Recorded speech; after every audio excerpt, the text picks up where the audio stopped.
I'm pleased to welcome the publisher of the TrendsJournal, Gerald Celente, on my program today. Gerald, it's good to have you here today. Thank you, Roman. Let's get into our conversation by looking closely at the things going on in the Eurozone now. Yesterday evening, Brussels politicians decided for the first time in the wake of the European crisis to directly expropriate investors and savers who held a huge chunk of their money in Cypriot bank accounts. Are we now seeing a German-dictated shift in the policy of bailing out banks to a bail-in of investors to rescue Eurozone states from failure? Well, this has been going on since really the panic of '08 began in the United States when they started too big to fail. The entire banking system is collapsing, and the only thing they're doing to keep it going is printing more money.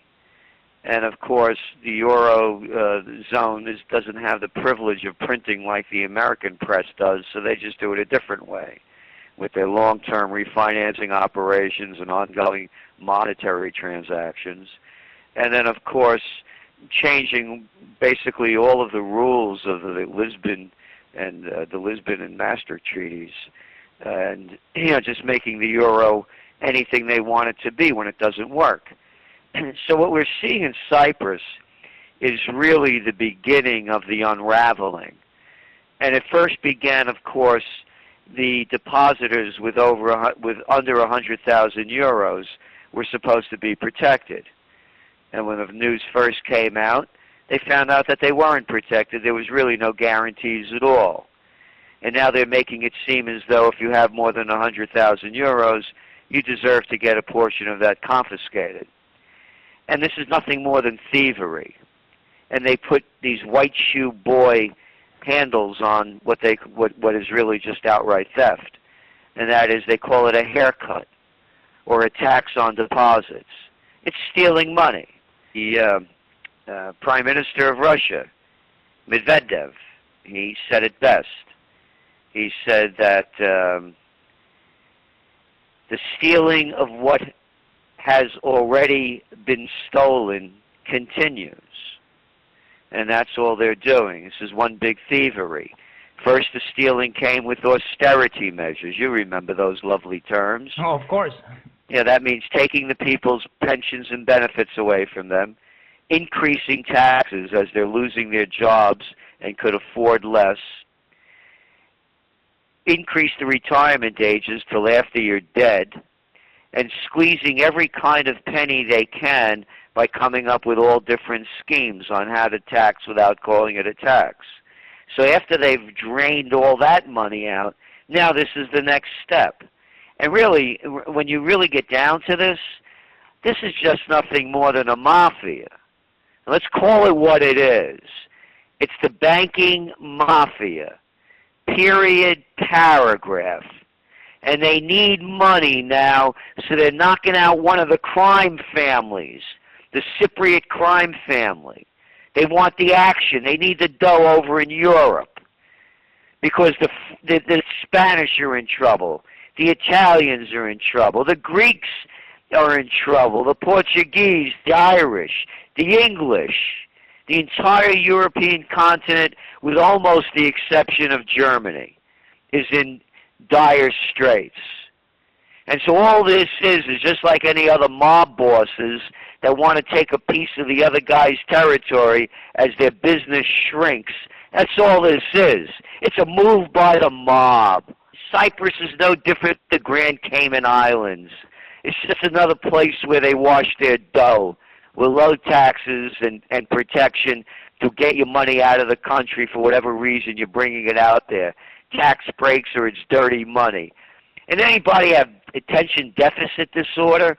Didn't HSBC get fined $2 billion in December for money laundering, washing money laundering money? So this is a lot of crap about the Russians. All it is taking the territory and from another gangster. That's all. It's a mob move. So what kind of repercussions will that have on world markets? So eye-catching articles in Greek media caught my attention this morning. saying that Russian government advisors warned the European Union of retribution by possibly freezing accounts and investments of German multinationals in Russia. What is your opinion here? Well, it's very simple. Again, people suffer from attention deficit disorder. Napoleon couldn't beat the Russians. Hitler couldn't beat the Russians. Do you think the United States, NATO, and the Arab Little League are going to beat the Russians? The Americans can't win a war. They lost in Iraq with the Germans and everybody else and the English helping them. They lost in Afghanistan. They screwed up Libya. You got a bunch of losers over there. You think they're going to beat the Russians? You don't fight the Russians. And now you're seeing the new alliances forming. Russia. Where did the new president of China go? Xi. What was his first stop? To go visit Putin. Look at what's going on. You have Russia, China, and Iran against the U.S., NATO, and the Arab Little League. If it's a fight, I put my money on Russia, Okay. China, and Iran. Iranians are the Persians. They're not going anywhere. So best is, I think, that the G20 is officially telling the world that no currency war would be waged. What about the massive QE programs of the Fed, the BOE, the ECB, and the BOJ, and others? Isn't it possible that Japan is hiding the early stages of a collapse on its bond markets by huge efforts to debase the yen against other paper currencies? And how will this story eventually play out? It's playing out in front of everybody's eyes, everyone to see. You can't keep printing all of this digital money and buying up all this worthless crap and keep the game going. And look at the yen. It's lost 20% of its value since Abe came into office in December. And go back to World War II. What do you think World War II was for, though? It was a money war. They all are. You had the crash of '29, the Great Depression, currency wars, as are going on now, trade wars, and World War. You go back to Japan in the 1930s, they pulled themselves off the gold standard and devalued the yen by 60% against the dollar and 40% against the crown sterling, the pound sterling. So you see what's going on. It's a race to sell their crap into other markets when your currency's too high. Look what happened in Switzerland. I mean, my God, who would have ever thought the Swiss would have pegged their currency to the euro?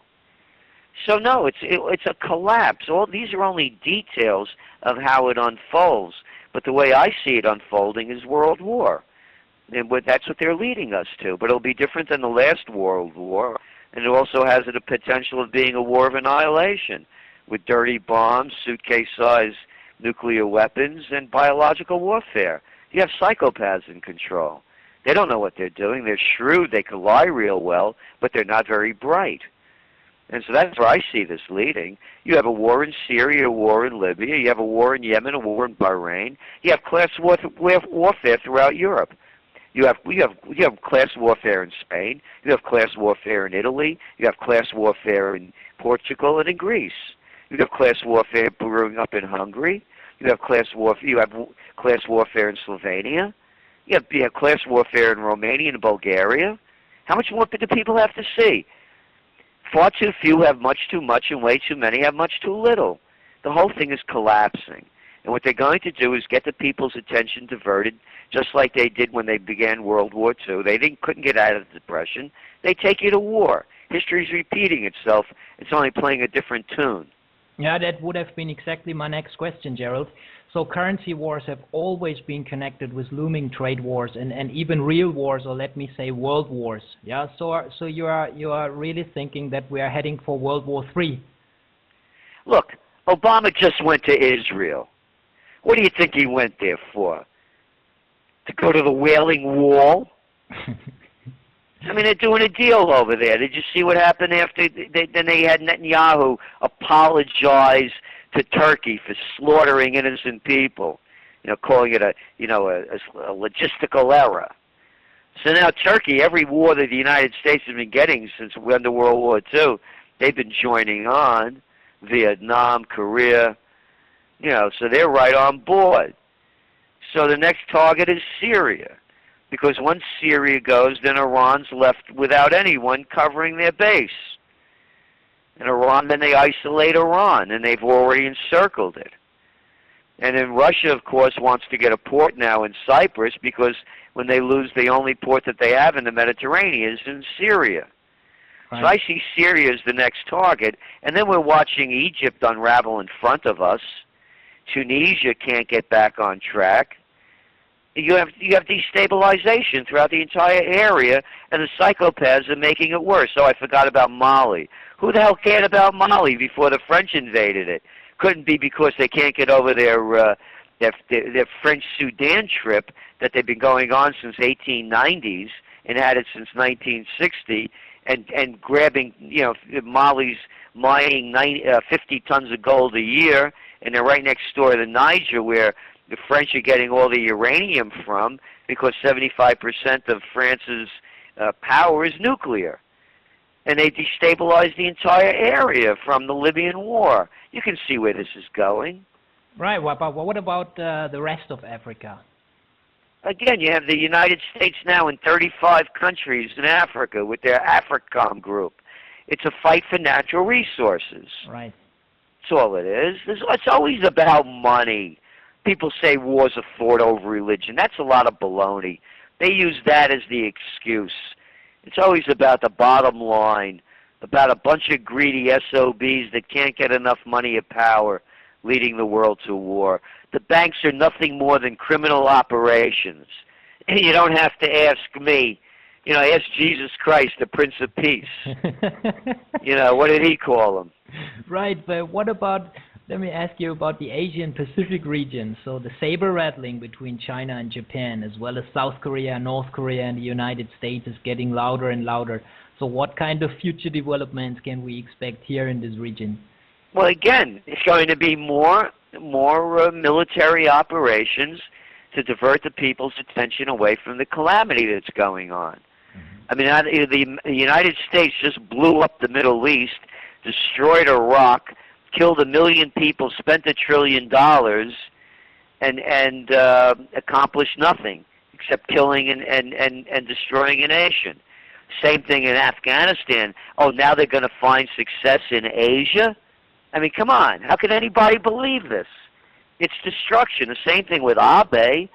All of a sudden now, people have, again, forgot the atrocities committed by the Japanese during World War II and before, and now they're remilitarizing. Oh, great. That'll fix things up swell. Here's a quote I want to read you. Yes, please. History records that the money changers have used every form of abuse, intrigue, deceit, and violent means possible to maintain their control over governments by controlling money and its issuance. Right, and people are too dumb not to get it and still follow.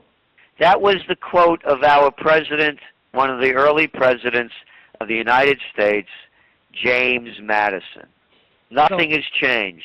Exactly, totally agree with you. But when we have a look at the markets, so do you think that this stock market rally is going to last longer, or do we have to expect new turbulences by taking into account that the Dow Jones as well as the S&P 500 index could be on the verge of forming out a so-called triple tops? Everybody's bragging about the S&P and the Dow Jones. Let's put this into perspective. It's reaching a high that it hit in 2007. Mm-hmm. Accounting for inflation, the Dow should be about 1,000 points higher than it is. Right. And let's match the markets with gold. Yeah. When the Dow hit its high in October of 2007, it was gold trading in the mid-700s. As we're speaking, it's trading around 1,600. So the price of gold has more than doubled. And the price of the Dow Jones, I think, has more than half. Exactly. So this is nothing. And what also needs to be understood is that because interest rates are so low, they're really taxing the savers. At one time, people used to put their money in banks and get an interest rate return and save it for a rainy day or retirement. Now you put your money in the bank, you get nothing back. All right. So they're forcing people into the equity markets. I don't see long-term strength in the equity markets. They have to build on production, and we don't have that. Our trade deficits keep rising. We don't make shirts. We don't make shoes. We don't make computers. We just make wars in the United States. Not we, they. I have no part of it. Right, and even, let me say, perhaps they bring it back, but all will be produced by robots, is it? Well, you know, yeah, they'll keep streamlining things to some extent or another, but there's still the need for the quality in other areas, and those are really the markets to win in. Euro and globalization has just accelerated the march to war. That's all it's done. Okay, so when our central banks, let me say it like this or put it like this, when they are running out of options, are we near there? Yes, we're definitely near there. What are they going to do in Europe to solve the Italian crisis and the Spanish crisis and the Greek crisis? What are they going to do? How are they going to create jobs? Right, they can create money, exactly, or digital money, let me say it like this, but no jobs. That's the problem. Can't create jobs, exactly. Right. So what are they going to do to get the people back to work? You know, my saying as a former Bronx boy, when people lose everything and have nothing left to lose, they lose it. It's very simple. True. You don't have to go to the London School of Economics to figure that one out, because they would never figure it out, because all of these little spoiled boys and girls, they don't know what it is to suffer. That's true. I agree with you. But does that mean that world economy will likely fall back into a persisting period of deflation? Yes, you know, I'm a believer. It's you know, there's the two camps. There's the inflation camp and the deflation camp. Mm-hmm. Deflation, as you mentioned, is based upon supply and demand. If there's no demand for the product, the cost of the value of the product deflates. However, there's another element in here, and that is not hyperinflation or deflation, but more to the mind of the loss of the value of the currency. So as the currencies become debased, the cost of the product could still go up. For example, if you live in Zimbabwe and you're buying a pound of coffee and your Zimbabwean dollar keeps getting devalued, the price of the pound of coffee hasn't gone up on the world market. It costs you more in your currency because it's been debased. That's what I see more of, debasement of the currencies, rather than, and you could call it deflation, but I really don't see it as that. I see more it of, while there may be some deflation, I see it more as a devaluation than a deflation. Okay. So let's come to physical gold. So you think that's the hedging tool? Everyone should have to protect against systemic failure or looming cascades of credit defaults. Only speaking for myself, I don't give financial advice. I've been buying gold since 1978, and continue to do so when I have the opportunity to. However, just this past June, I bought 4 buildings in Colonial Kingston, where we're headquartered, 2 hours north of New York City. And I bought 3 of them on the most historic corner in the United States. It may not sound old for Europe, but it's old for here, and they're pre-revolutionary buildings. So I'm buying them to restore them and keep them in good repair as a steward. So in other words, what I've done is I've bought assets that I believe are going to be valuable because of their historic value and also because of their commercial value. So I believe that, only again speaking for myself, I feel as though I'm hedged well. If real estate collapses, the price of gold will skyrocket. if real estate prices go up, the price of gold will more than likely go down. So I'm caught in the States, for example. I'm on solid territory. I don't see a loss on either one of them. But I'm in gold for the long term, and I believe the gold markets are being manipulated just like they're manipulating the bond markets in front of our eyes. Or interest rates, such as LIBOR, right, or LIBOR. Yeah, exactly. You know, so it's right in front of everyone's eyes. They're manipulating the bond market. I mean, Draghi said they are. You know, they're going to keep buying up the bonds continually as they need to. And they're doing the same thing in the United States, $85 billion a month, buying up treasuries and mortgage-backed securities. So they're rigging the market. They're rigging the market. They rigged the market in LIBOR. They're rigging the gold market because as they're debasing the currencies, if all of a sudden people start going into gold, seeing the price of gold skyrocketing, those currencies are going to be debased even more, and they're going to panic because they won't be able to pull off their big lie, the big scam, and the big Ponzi scheme of pumping digital money into the system through low interest rates and quantitative easing and ongoing monetary transactions. So that's why, to me, they're keeping gold prices down. Do central banks still hold their gold reserves? Well, they're buying more and more. You know, they've been buying on record. But even at the record that they have it at, when you compare it to how much money they have and what what their GDP is and the size of their budgets, etc., it's small amounts of money. Take Germany, for example.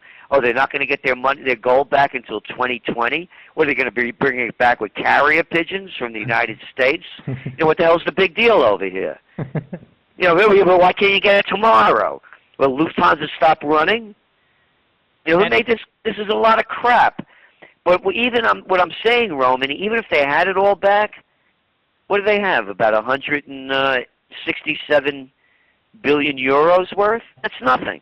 Exactly, that's what I'm saying, and more and more people even say, "Is the gold still there?" That's what I mean. If it's there, why can't they come and get it? Exactly. Yeah, or did they sell it?